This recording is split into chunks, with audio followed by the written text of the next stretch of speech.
Mummy के बनाउनु लाउनु भएको? मैले गाभा पकाएर सुकाएँ। अब यो रको कहिलो कहिलो छानेर खाने भनेर यो आगोमा पकाएर गाभा साह्रै मिठो। त्यो भएर यो गाभा पकाएको आगोमा गाभा खानु मन लाग्यो। ल अब यो कहिले खाने टाइम कहिले हो त? कहिले बनेर रेडी हुन्छ यो? अब यो एक हप्तामा सुक्न एक हप्ता लाग्छ।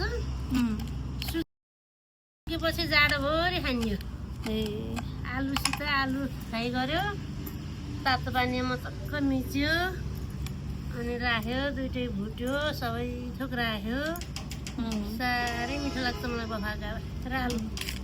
मलाई पनि एकदम मिठो लाग्छ। तरकारी मस्यौरा बफाको गाभा हो।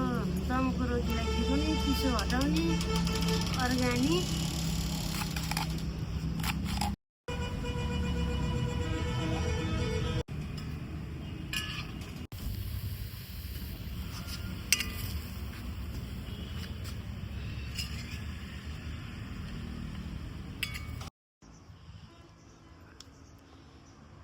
यो त अर्कै छ त फेरि गाभा मम्मी? होइन, अहिले चाहिँ आजै खानालाई बनाएको तरकारी।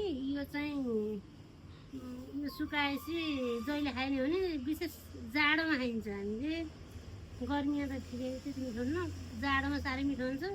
यो दम रोगी, मुटु रोगी सबैलाई यो चाहिँ बफाको गाभा भयो। बफाको गाभा भयो। कति बनाउनु भयो त? मैले एउटा, दुईटा, तिनटा, चारवटा भाँडामा बनाएँ।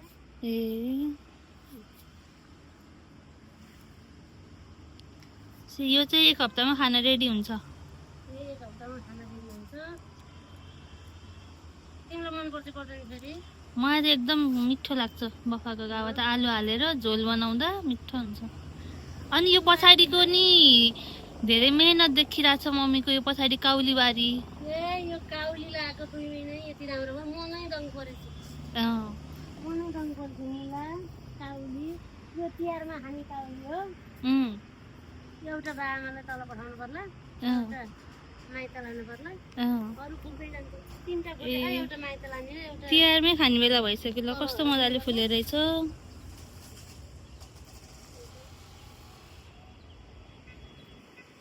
अर्को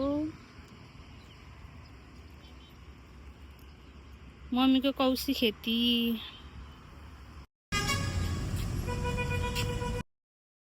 मैले साग लगाएको, अनि यो सुप पनि छ रे अहिले। राम्रो भयो सुप साग। अनि त्यसमा छेउमा यसो रथ्यो बिउ, सिमी लगाएँ। यतिको 2टा गेडा